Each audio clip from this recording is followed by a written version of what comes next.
পাকিস্তানের বিপক্ষে সিরিজের দ্বিতীয় টি-20তে 201 রান তাড়া করতে নেমে বাংলাদেশের পক্ষে সর্বোচ্চ 50 রানের ইনিংস খেলেছেন 9 নম্বরে ব্যাট করতে নামা তানজিম সাকিব। তিনি এক্স্যাক্টলি 31 বলে 50 রান করেছেন, যেটা তার টি-20-র ফার্স্ট 50।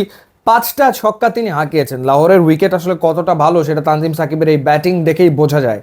যেই উইকেটে তানজিম সাকিব 31 বলে 50 রানের ইনিংস খেলেছেন, 161.29 স্ট্রাইক রেটে ব্যাট করেছেন, সেই উইকেটে টপ অর্ডারের ব্যাটাররা তারা আসলে করলেনটা কি, তারা কি করলেন?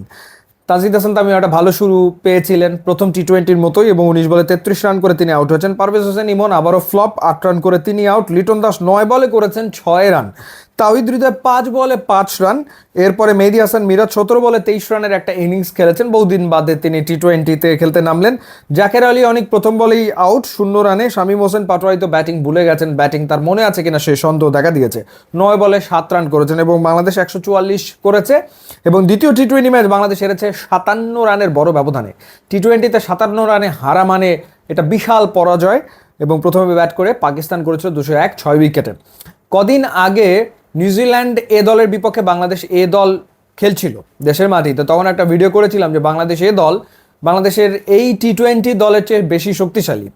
সেটাই আসলে মনে হচ্ছে। সংযুক্ত আরব আমিরাতের বিপক্ষে সিরিজের যে ক্রিকেট বাংলাদেশ খেলেছে, বা পাকিস্তানের বিপক্ষে প্রথম 2 টি-20-তে বাংলাদেশ যা খেললো, তাতে করে সেই কথাটাই আবারও বলতে ইচ্ছে করছে যে আসলে এই বাংলাদেশ স্কোয়াডের চেয়ে বাংলাদেশ এ টিম স্ট্রঙ্গার, শক্তিশালী। যে এই টিমে নুরুল হাসান সোহান রয়েছেন, কিংবা যেই টিমে মাহিদুল ইসলাম অঙ্কন তিনি খেলেছেন, ইনফ্যাক্ট যে এমার্জিং টিম খেলছে সাউথ আফ্রিকার বিপক্ষে, আমার মনে হয় যে সেই এমার্জিং টিমও পাকিস্তানের বিপক্ষে এত খারাপ ক্রিকেট খেলতো না যতটা খারাপ ক্রিকেট এই টিমটা খেলেছে।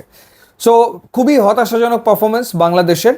এবং 2-0-তে বাংলাদেশ সিরিজ তো হেরে গেল। এক ম্যাচ হাতে রেখে পাকিস্তান সিরিজ জিতে নিয়েছে। এবং পাকিস্তানের যদি ব্যাটিং অর্ডারের কথা বলি, তাহলে শাহিবজাদা ফারহান 74 রানের একটা ইনিংস খেলেছেন। পাকিস্তান সুপার লিগেও তিনি সুপার ফর্মে ছিলেন। হাসান নওয়াজ যথারীতি তার ব্যাটে রান, 26 বলে 51 রান তিনি করেছেন। মোহাম্মদ হারিস করেছেন 25 বলে 41 রান।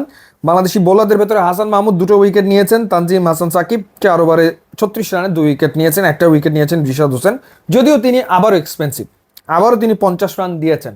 বাংলাদেশ গোটা দিনে ক্যাচ ফেলেছে। সো বোলিং ভালো হচ্ছে না, ফিল্ডিং ভালো হচ্ছে না, ব্যাটিং ভালো হচ্ছে না, কোনো কিছুই আসলে বাংলাদেশে ভালো হচ্ছে না। এই কারণে একের পর এক ম্যাচ বাংলাদেশ হেরেই চলেছে। এবং নাহিদ রানাকে কেন কি কারণে খেলানো হয় না, একটা ম্যাচ খারাপ গেল সেই কারণে তাকে আর বিবেচনাই করা হচ্ছে না, হয়তো তৃতীয় টি-20-তে খেলানো হতে পারে। বাট মূল সমস্যা ব্যাটিং। এই ব্যাটিং দিয়ে আসলে টি-20 হবে না। এইখানে আসলে অনেক বড় ধরনের কারেকশন লাগবে, তাছাড়া বাংলাদেশ টি-20-তে সুবিধা করতে পারবে বলে মনে হয় না। ইউটিউব এবং ইনস্টাগ্রাম লিঙ্ক দেওয়া আছে, আপনারা যদি যোগ দেন তাহলে খুবই খুশি হবেন। Thanks for watching.